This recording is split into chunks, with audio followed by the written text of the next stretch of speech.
Carola Ruiz es doctora en filosofía. Educación por la Macquarie University y cuenta con una maestría en neurociencia y educación de la Universidad de Bristol. Es licenciada en psicopedagogía y se desempeña en el Departamento de Neurociencia y Aprendizaje de la Universidad Católica del Uruguay. Su investigación se enfoca en la adquisición de habilidades matemáticas y las dificultades del aprendizaje. Le damos un fuerte aplauso a Carola. Bueno, buenas tardes. ¿Se escucha bien ahí? Bien. Bueno, primero agradecer por la invitación y la posibilidad de estar acá hoy, y a Paola especialmente por la organización. Voy a presentar primero un poco el tercer bloque, ¿no? Que mi charla está titulada como el rol de la recta numérica en el aprendizaje de la matemática, del laboratorio al aula, pero también luego, como venimos haciendo hasta ahora, va a haber una mesa redonda moderada por Paola y... ¿Se acordó? Bueno, esa parte de la diapo ya no está. Me recordaste algo, Camilo y Cecilia, gracias, que me había olvidado. Como recién me presentaron, yo soy parte del Departamento de Neurociencia y Aprendizaje de la Universidad Católica, y soy psicopedagoga, no solo de formación, sino que activamente trabajo como psicopedagoga, lo que hace que muchas veces lo que hablo y lo que estudio esté pensado un poco desde la psicopedagogía, y en mi corazoncito tienen un lugar muy especial los niños con dificultades de aprendizaje en matemática. Entonces, más allá de que vamos a hablar de la recta numérica en general, yo siempre después termino diciendo, bueno, y para los niños con dificultades de aprendizaje en la matemática, ¿qué? ¿No? Y eso es un poco lo que guía también mis intereses de investigación. Bien, ¿qué vamos a hablar un poco en este rato? Vamos a hablar de qué es la recta numérica, y hay como dos acepciones de la recta numérica, por decirlo de alguna manera. Si ustedes hoy salen de acá y googlean recta numérica, van a aparecer como dos cosas bastante diferentes. Entonces vamos a presentar un poco esas dos acepciones de la recta numérica. Vamos a hablar un poco dentro del laboratorio. Con esto me refiero, bueno, ¿qué dice la investigación? No es un laboratorio con tubos de ensayo, sino, bueno, en la investigación, ¿qué rol tiene la recta numérica? ¿Qué evidencia tenemos respecto de su importancia? Como para ver, conectado con lo que decía Nadir antes, ¿no? De, bueno, ¿qué evidencia tenemos para decir estas cosas? Yo hoy vengo a hablar acá de la recta numérica. Mari Carmen ya habló un poco de la recta numérica, pero no tienen por qué creernos a nosotros, sino, bueno, ¿qué dice la evidencia y la investigación respecto de la recta numérica y por qué es importante?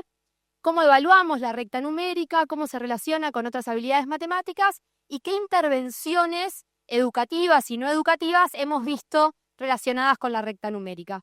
Y después, más llevado al aula, bueno, la recta numérica entendida como una representación por excelencia de los números, no la única, pero sí una muy buena, que tiene varias propiedades que vamos a discutir, y un poco de los pros de esa recta numérica y los distintos usos que se han mostrado hasta ahora de la misma.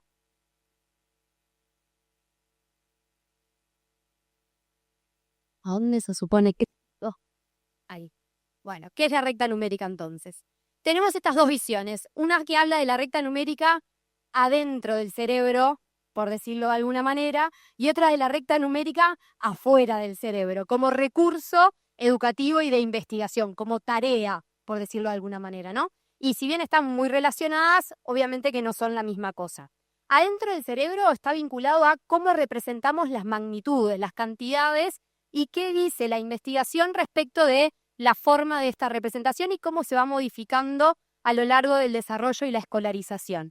Y como recurso externo, como tarea, también tenemos sus usos más educativos y su uso más de investigación. Entonces vamos a ver un poco los dos tipos de uso de la recta numérica en estos ámbitos. Bien, ¿qué nos dice la investigación acerca de la recta numérica? Bien, lo primero desde la visión de adentro del cerebro es que nosotros tenemos muchísimos modelos teóricos respecto de cómo funciona la matemática en el cerebro, de cómo entendemos los números, de cómo conectamos las diferentes representaciones de los números entre sí. Algunos modelos que están más vinculados, en este caso los primeros dos, a una visión más terminada o adulta de los números, y otros modelos más del desarrollo numérico, que serían los últimos dos, también vinculados a, bueno, cómo se va dando esa adquisición paulatinamente. El modelo de triple código es un modelo sumamente conocido y plantea que existen 3 maneras de representar números. Tenemos los números arábigos, el símbolo del número, que es en el primero que a esta altura todos pensamos, ¿no? Si alguien te dice, pensar un número, lo pienso en arábigo. Después tenemos lo que llamamos las palabras número, el nombre del número, la palabra 2, 3, 25, y ese es otro código de representación. Y tenemos después lo que los autores plantean como una representación analógica o no simbólica, que ellos plantean que ahí está el verdadero valor del número, ¿sí? El verdadero significado del número, que no está vinculado al símbolo, que obviamente luego se va a vincular, pero es como la idea de 5. De 5, independientemente de si es arábigo, si es palabra, si es material concreto, si son caramelos, si son fichitas, el 5 como cantidad. Y esos autores plantean que en realidad estas representaciones analógicas, no simbólicas, se ordenan en una recta numérica mental, que nosotros vamos construyendo, ¿sí? Y haciendo cada vez más precisa, ¿no? Que nuestras magnitudes en nuestra mente están ordenadas de esa manera. Y le dan un rol muy, muy, muy importante a este tipo de representaciones no simbólicas, que son heredadas, que vienen con nosotros, digamos. Luego, el modelo de complejo codificador, que tal vez es un poco menos conocido, plantea que hay muchísimas representaciones de los números, que todas interactúan entre sí, no vamos a entrar en detalles, y ellos plantean que, bueno, en realidad, la recta numérica es una posible representación que es no verbal de estas cantidades. Luego, la teoría integrativa del desarrollo, un poco más actual en el tiempo, de Ziegler, que también él lo tomó Nadir en su presentación hoy con el modelo de las olas superpuestas, plantea que la recta numérica es como una estructura para la organización de nuestro conocimiento numérico, que va a empezar primero con los números naturales más pequeños, con aquellos que tenemos una relación cotidiana, ¿no? Los que podemos contar, tocar, que son parte de nuestra vida, pero que después esa recta numérica se va a ir expandiendo y expandiendo y expandiendo porque permite la representación de todo tipo de números. Entonces luego tenemos los naturales más grandes, después aparecen los decimales y las fracciones, aparecen los negativos, y esa recta numérica en realidad nos permite representarlos a todos. No tenemos por qué cambiar mucho su estructura, sino ir expandiendo una estructura que ya se viene construyendo, que agrega más y más información. Y por último, el modelo de desarrollo de la cognición numérica, que es una traducción medio casera que hice del modelo de estos autores, que no me queda muy claro cuál es el nombre real en español, que plantea que en el desarrollo hay 4 pasos que los niños siguen para desarrollar su noción de cantidad. Y plantean la recta numérica como el último, ¿sí? Ellos toman al sistema heredado, ¿sí? De cantidades, que no es simbólico, que compartimos con otras especies también, y luego el sistema de palabras, de los números, el nombre de los números, los arábigos, y sobre la interacción de todo eso se genera la representación de la recta numérica como manera de no solo conocer los números, sino también entender las relaciones entre ellos, ¿sí? Que eso es algo que desde la perspectiva de la recta numérica es muy importante. No es solo saber cuáles son los números y cuánto valen y cuál viene antes y cuál viene después, sino implica también saber que en realidad el 5 está a mitad de camino entre el 0 y el 10, y que el 10 es la distancia entre el 5 y el 10 es la misma que el 10 al 15, ¿no? Comprender realmente la magnitud de esos números. Eso es un poco desde la visión de adentro del cerebro. Después tenemos esta visión más desde afuera del cerebro, como tarea, ¿sí? Que en investigación se usa muchísimo esta tarea, en investigación de cognición numérica, y tenemos una variedad de maneras de presentar esta tarea. Acá hay algunas de ellas, ¿sí? Tenemos rectas numéricas sin límites, que en realidad lo que tienen es el punto de inicio y el valor de la unidad, pero nadie sabe hasta dónde van. Tenemos rectas numéricas con límite, tenemos el principio y el fin, pero no sabemos cuánto vale una unidad, eso es lo que cada uno tiene que estimar. Tenemos rectas numéricas que la presentamos con números en formato simbólico, que usualmente son números arábigos, se puede hacer también con palabras número, pero eso es simplemente lo más tradicional. Y rectas numéricas que presentamos en formato no simbólico, los puntitos, ¿verdad? Y luego también a veces rectas numéricas a las que les agregamos referencias.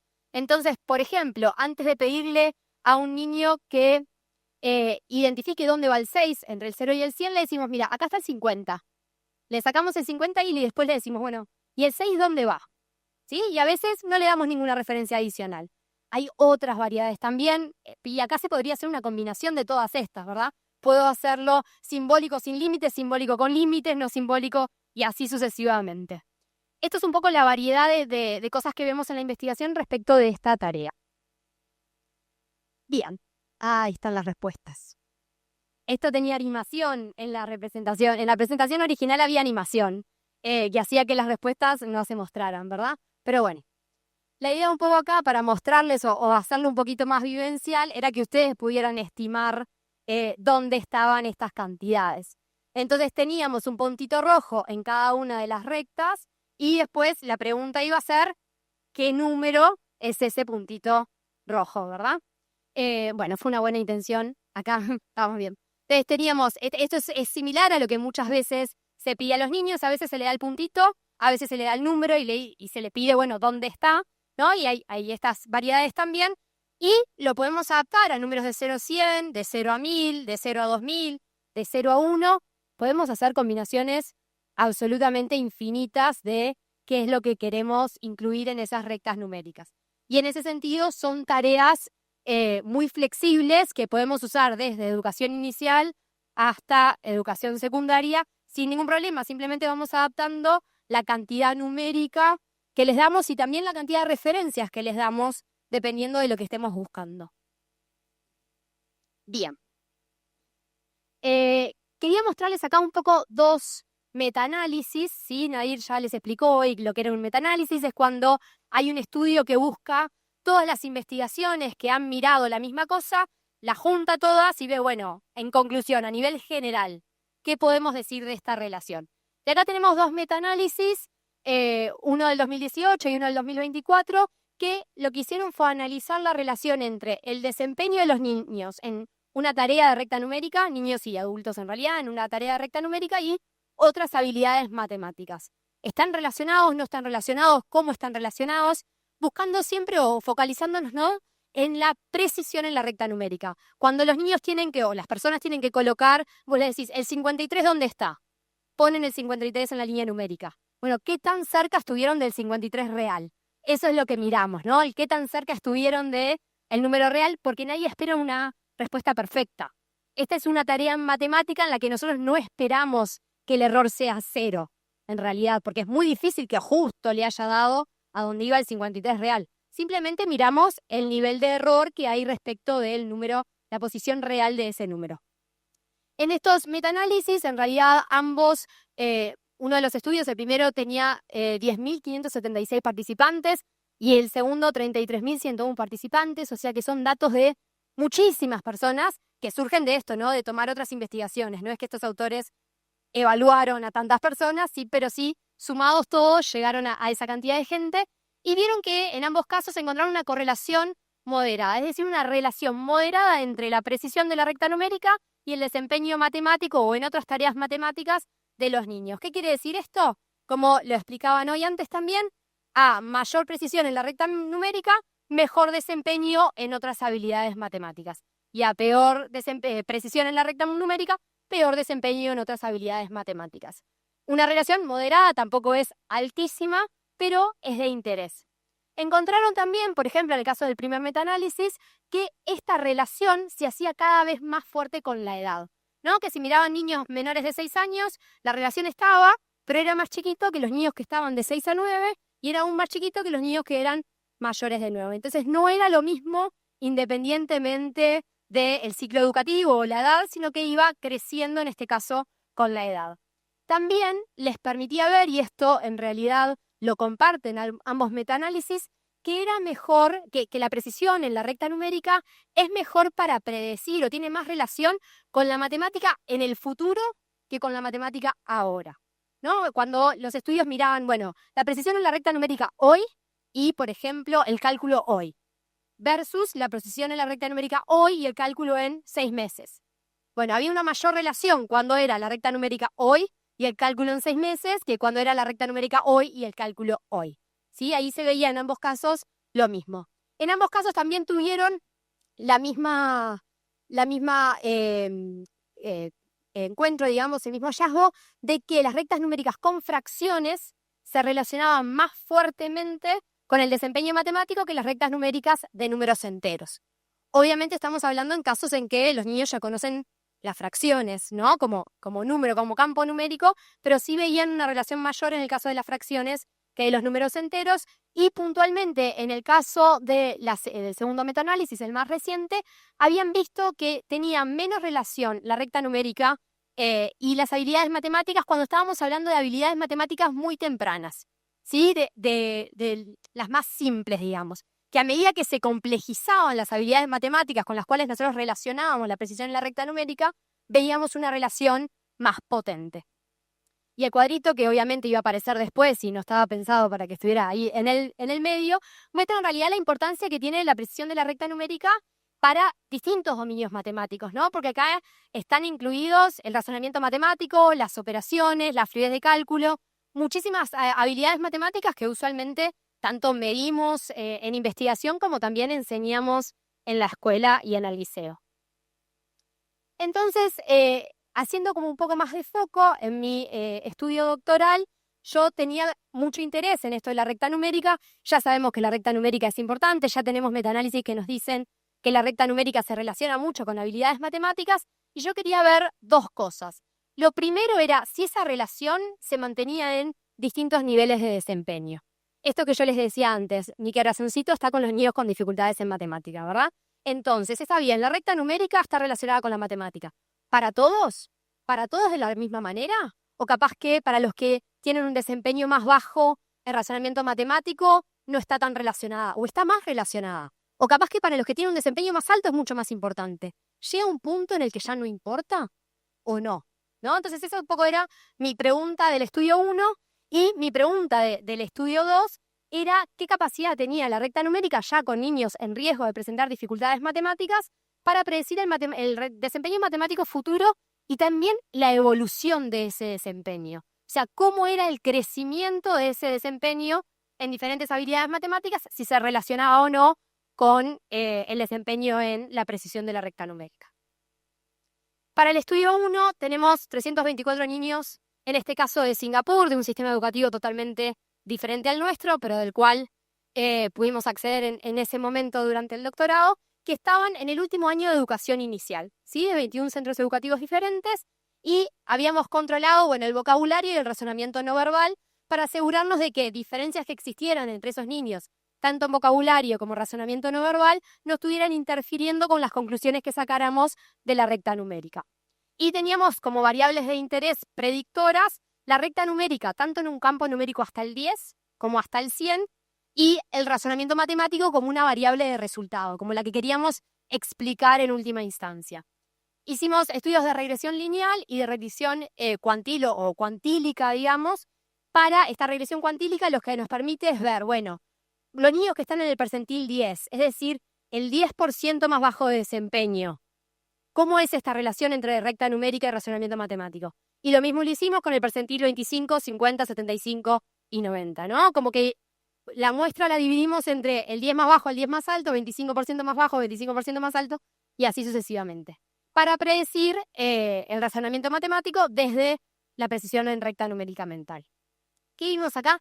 En la regresión lineal, que es la que junta a todos los niños independientemente de cómo les vaya a su desempeño, vimos que en realidad la recta numérica de 0 a 10 solo explicaba, era un predictor significativo, explicaba el razonamiento matemático, pero explicaba el 2,9% de la variabilidad que veíamos en razonamiento matemático. Pero la recta numérica del 0 al 100 explicaba el 11,5% de esa variabilidad. Entonces nosotros teníamos un grupo de niños de final de educación inicial, claramente otro final de educación inicial que no es el nuestro, pero que en realidad tenían un mejor desempeño en la recta numérica de 0 a 10, o sea, eran mucho más precisos en la recta numérica hasta el 10 que en la recta numérica hasta el 100, pero igual la recta numérica hasta el 100 nos explicaba mucha más variabilidad que lo que hacía la tarea en la que ellos ya eran bastante precisos. ¿Sí? Ya eran tan buenos en esa recta numérica de hasta el 10 que como que ya habían logrado, ya había topeado su posibilidad predictora hasta cierto punto. No la había topeado, pero sí teníamos algo que nos explicaba más que la recta numérica hasta el 10. Y ahí fue que después fuimos a la regresión por cuantiles. ¿Qué nos dijo esto? Que en realidad en todos los niveles de desempeño, tanto la recta numérica hasta el 10 como hasta el 100 predecían el razonamiento matemático. En todos los casos, vemos ciertas oscilaciones, ahí ustedes ven que la línea negra va como subiendo y bajando, va cambiando un poco, pero las diferencias entre ellos no son significativas. Entonces, ¿qué conclusión podemos sacar de esto? A menos de manera preliminar, es importante para todos. Y de manera más o menos similar. Hay variabilidad, la hay, pero no es tal como para ser al menos estadísticamente significativa. Y ahí vamos al estudio 2. En este caso teníamos 100 niños de Singapur que son identificados en riesgo de presentar dificultades en matemática. En este caso el Ministerio de Educación de Singapur tiene una prueba que aplica a todos los niños al momento del ingreso a primaria e identifica a aquellos que tienen potencialidad de tener dificultades en matemática y les da una intervención adicional adentro de las escuelas. Más fantástico. ¿Qué hicimos? Con estos niños que estaban identificados, fueron seguidos durante 4 puntos de tiempo diferentes, 2 en primer año, 2 en segundo año de primaria, y queríamos ver, ya en este caso tomamos solo la precisión de la recta numérica de 0 al 100, porque ya el estudio anterior nos había dicho que en educación inicial ya era más predictivo, suponemos que igual en primaria va a seguir siendo más predictivo del 0 al 100 que de 0 al 10, y veíamos en este caso como resultados que estábamos mirando en segundo, la fluidez de cálculo, los conocimientos cuantitativos y el razonamiento matemático. Y usamos modelos de curvas de crecimiento latente. El primer paso que tomamos es poner solo las habilidades que veíamos como resultado, la fluidez de cálculo, el razonamiento matemático y el conocimiento cuantitativo, y ver cómo crecen a lo largo de estos 4 puntos, de estos 2 años. Olvidándonos por ahora de la recta numérica, todavía no estaba en el modelo. Vemos que en realidad hay diferencias significativas en cómo empiezan los niños en estas variables. A pesar de que eran todos niños identificados con riesgo de dificultades en matemática, incluso en ese grupo había variabilidad significativa en sus puntos de inicio en primero. Todos mostraban un crecimiento significativo en el tiempo de todas las habilidades, pero también habían diferencias significativas en cuánto crecían esas habilidades para los distintos niños. Y luego ahora lo que hicimos fue, ingresa la precisión en la recta numérica como predictor para el crecimiento posterior.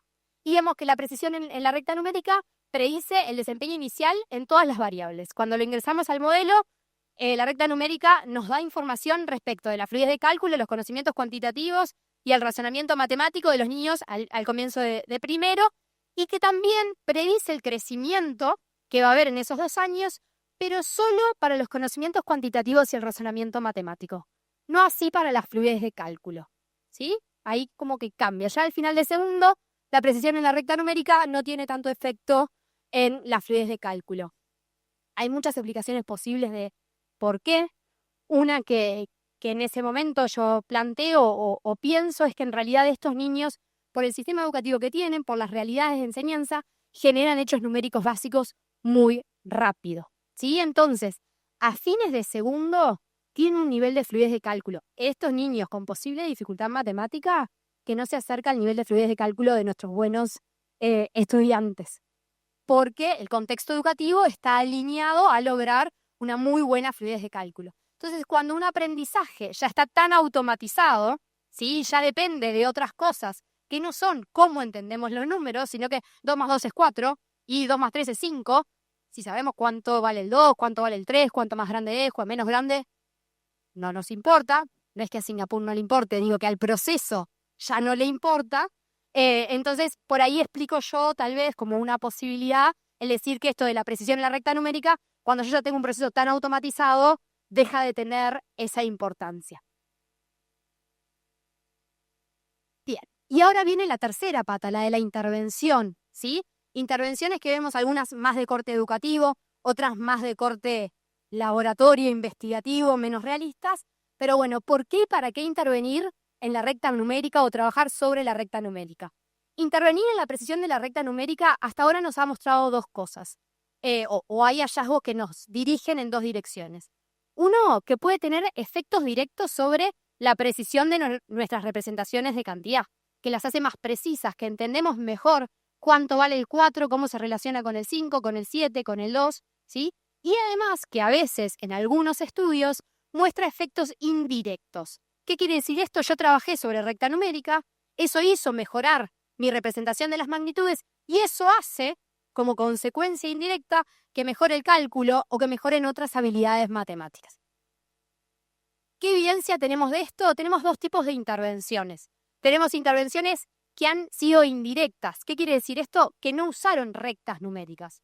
Usaron juegos que tienen, juegos de mesa, digamos, que son lineales. ¿Sí? Como muchos que hay en el mercado. Ellos construyeron los distintos experimentos, construyeron distintos juegos, pero son muy similares a lo que nosotros tenemos en el mercado. Tiro el dado, estoy en el 3, me tocó un 2, ¿cuánto tengo que avanzar? ¿A qué número voy a llegar? Etcétera, etcétera. Y lo compararon con otros juegos que no eran lineales, que a veces eran circulares, ¿sí? O que tenían otra forma, pero que no seguían esta forma lineal.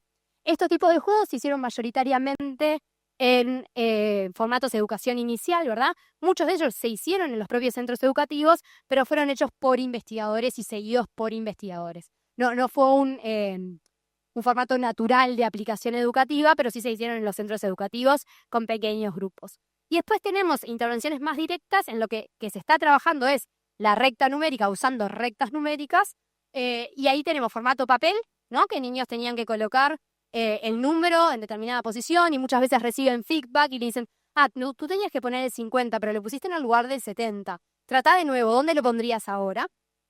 Otros digital, con una computadora o con una tablet, que ya la tablet o la compu automáticamente les puede dar el feedback de qué tan cerca o qué tan lejos estaba. Y muchas veces hay como en esta intervenciones que son como más corporales o como más encarnadas, en las que hay rectas numéricas en el piso, y ahí es una de las imágenes de arriba, o sea, la del medio en realidad es eso. Yo veo un número, veo el 78, sé que acá está el 0, sé que ahí está el 100, y tengo que caminar y pararme en el 78, digamos, ¿no? Bueno, y ahí recibían también el feedback los niños y volvían a seguir intentando. El segundo tipo de intervenciones son más que nada hechas más como en laboratorios, en universidades y demás. Hay menos que se han llevado a cabo en centros educativos o de manera un poco más realista. ¿Cuáles son los hallazgos principales de esto? En relación a los efectos directos, una mejora en la estimación de la recta numérica. Trabajaron sobre la recta numérica, la precisión de las representaciones de la recta numérica mejoraron en la mayoría de los casos. No en todos los estudios se obtienen resultados positivos. Hay algunos estudios que en realidad no ven efectos de eso. La mayoría de los estudios que están publicados ven efectos de eso. Tal vez hay un montón de estudios que no encontraron efectos y no están publicados y nosotros no lo sabemos. Pero dentro de lo que sabemos, eso es un poco lo que hay. Y luego, en relación a los efectos indirectos, acá está todo un poquito más mezclado, ¿verdad?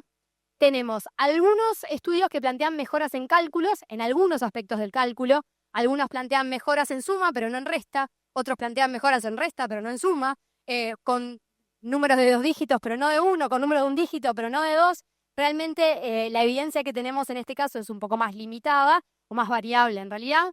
Algunos plantean mejoran la resolución de problemas, mejoran la comprensión del valor posicional de los números, y algunos estudios no encuentran ningún efecto indirecto. De todo lo que probaron para ver si mejoraba, nada mejoró. ¿Sí? Hay variabilidad, también esto es parte de la realidad de la investigación. Entonces, en conclusión, ¿qué nos dice la investigación? Que tenemos representaciones mentales que son lineales de las magnitudes, que tenemos que ir construyendo y que la experiencia educativa impacta significativamente en esa construcción. Más allá del desarrollo que tiene su propio valor, luego las experiencias de escolarización son muy importantes, que la precisión de la estimación en la recta numérica en realidad está relacionada con un montón de otras habilidades matemáticas, tanto a nivel concurrente como a nivel longitudinal en largo plazo, y que la precisión de la estimación probablemente se pueda mejorar. Es algo en lo que podemos trabajar que implica mejoras, por lo pronto probablemente directas, tal vez indirectas también. ¿Y esto entonces qué tiene que ver con las aulas o cómo lo llevamos a las aulas? La recta numérica, a mí, esto es a título personal, me parece como la representación ideal de los números, ¿no? Ahí tenemos la grilla numérica, la casa de los números, el cuadro numérico, lo podemos llamar de 1000 maneras diferentes, como una de las representaciones que más usamos, que más vemos en las clases, y la recta numérica como una que vemos mucho menos, tal vez. de entrar a clases y mirar lo que hay alrededor o ver los cuadernos de los niños, una que queda como más relegada. Aparece a veces arriba del pizarrón que sigue un número al lado del otro o abajo del pizarrón que sigue un número al lado del otro, pero aparece menos frecuentemente.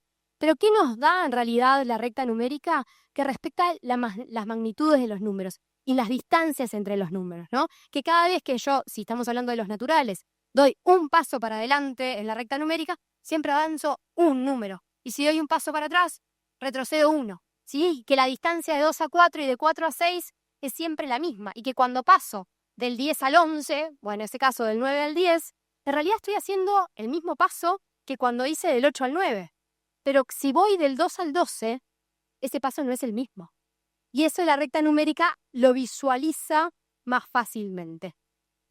También se adapta fácilmente a múltiples campos numéricos. Hoy escuchaba a Mari Carmen y nunca vi en la vida real grillas numéricas que no fueran hasta el 100. Se pueden hacer, claramente, existen. Pasó por ahí y yo la vi. Pero hasta ahora nunca vi que hayan adaptado, o mínimas veces, que se haya adaptado la grilla numérica a números más grandes del 100, después a decimales, a fracciones, ¿sí? Y eso con la recta numérica naturalmente se puede ir agregando. En los huequitos que nos quedan entre los naturales, en realidad ponemos los decimales y las fracciones. O del 0 para antes, vamos agregando los componentes negativos. Y esto le da cierta flexibilidad de acompañar el aprendizaje a lo largo de toda la escolaridad. Empezamos en inicial y la vamos cambiando, pero en realidad el método que usamos, el tipo de representación, es exactamente el mismo. Simplemente lo vamos focalizando en diferentes campos numéricos o expandiendo a medida que lo vayamos necesitando.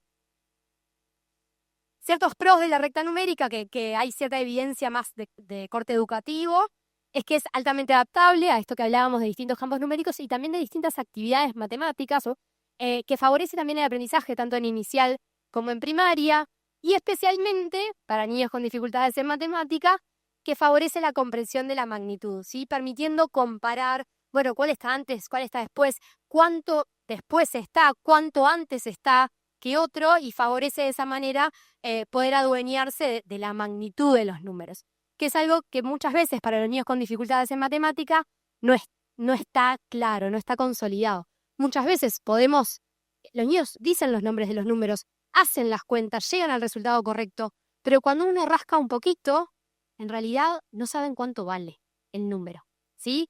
Y a veces contestan 10 con la misma probabilidad de contestar 10 o 100. No importa, o sea, hoy se les ocurrió 10 y tiraron 10 y a los 2 minutos se les dice, no, 10 no era, 100. Bueno, pero ¿cómo 10 o 100? Como si fuesen equivalentes, ¿no? Entonces esto favorece un poco, no vamos a sacar todas las dificultades de matemática con la recta numérica, ni mucho menos, pero favorece un poco trabajar esa magnitud. Y también favorece la comprensión de los conceptos que subyacen a las operaciones. Acá vemos en este ejemplo, bueno, la recta numérica para la suma o la recta numérica para la resta, no solo para entender los números, sino para entender, bueno, ¿qué es sumar? ¿Qué es restar? ¿Cómo sabemos de dónde empezamos y a dónde llegamos? ¿No? Si nosotros hablamos de sumar, ¿para qué lado de la recta numérica tengo que ir? Antes de saber a cuál voy a llegar, ya veré. Pero ¿para qué lado? ¿Me va a dar más? ¿Me va a dar menos? ¿Sí? ¿Cómo funciona apoyando, digamos, otros conceptos matemáticos que no son solo la magnitud del número? Y ya para terminar, en realidad, usos sugeridos, algunos que plantea la literatura, visualizar las estrategias de cálculo con números multidígito, ¿no? Que se relaciona enormemente con lo que hablaban las dos presentaciones de hoy de mañana. Poder ver visualmente qué implica. Y yo me lo imagino también, bueno, que cada uno pueda tener su propia recta numérica y todas esas estrategias que a cada uno se le ocurren, que también las pueda representar de esa manera. Que no tenga que ser esa la manera en la que se hace, sino como un apoyo para el pensamiento y la justificación de cómo resolví esos cálculos. Y luego, como para instancias muy anteriores, relacionarlas también con la cardinalidad de los números. Cuando aún necesitan los niños en etapas más tempranas esa representación más concreta, bueno, 1 a 2. Bueno, ¿qué es 1? Puede ser un osito. ¿Qué es 2? Pueden ser 2 ositos o 2, lo que sea, ¿verdad? Pero sí vamos viendo como ese crecimiento lineal, que después, obviamente, con números más grandes, se hace más difícil tener esa cantidad de cosas asociadas a la recta numérica. Pero sí podemos ver al menos en etapas iniciales, esta relación entre la recta numérica y las cantidades reales, concretas o manipuladas. Particularmente en el caso de las fracciones, también nos permite comprender, y esto sirve para los decimales también en realidad, favorece la comprensión de las fracciones como números, ¿sí? Que es un tema bastante complejo. Cuando pasamos de los naturales a las fracciones, que este invento que pusimos un número arriba del otro, y es como si no fuesen un número todo, sino que hubiese una parte de arriba y una parte de abajo que no se relacionan entre sí. Permite también localizarlos y comparar fracciones en base a su magnitud, que es una comparación un poco más compleja que la comparación de naturales o de negativos, ¿no? De cuánto más es 2/3 que 1/2, ¿sí? Realmente es complejo de conceptualizar y favorece también esta idea de las fracciones equivalentes, que es algo que también rompe un poco con la idea de los naturales. De repente tenemos infinitas fracciones que significan la misma cantidad y eso en los naturales claramente no se da. Y hay que romper con eso, ¿no? Con que el número es único y de repente no es único. Hay infinitos que representan exactamente lo mismo. Y también la densidad de las fracciones. ¿Qué fracción le sigue a 1/2? A 1 le seguía 2. ¿Y a 1/2 quién le sigue? ¿No? Entonces, ese es otro concepto muy complejo. Hay fracciones más grandes y hay fracciones más chicas, pero no existe la siguiente o la anterior en términos absolutos. Y esto nos permite entonces también, en base a la recta numérica, poder favorecer esta idea de que en realidad, vos me dijiste 1/3, pongo 1/3, pero el otro dijo otra fracción y también la puedo poner ahí en el medio. Y otro alumno dijo otra fracción y también puede ir ahí en el medio, ¿no? Y siempre podemos seguir agregando fracciones entre dos fracciones o entre dos naturales para entender mejor esta idea de cómo, de la densidad de las fracciones en realidad y de los números decimales. Bueno, muchísimas gracias.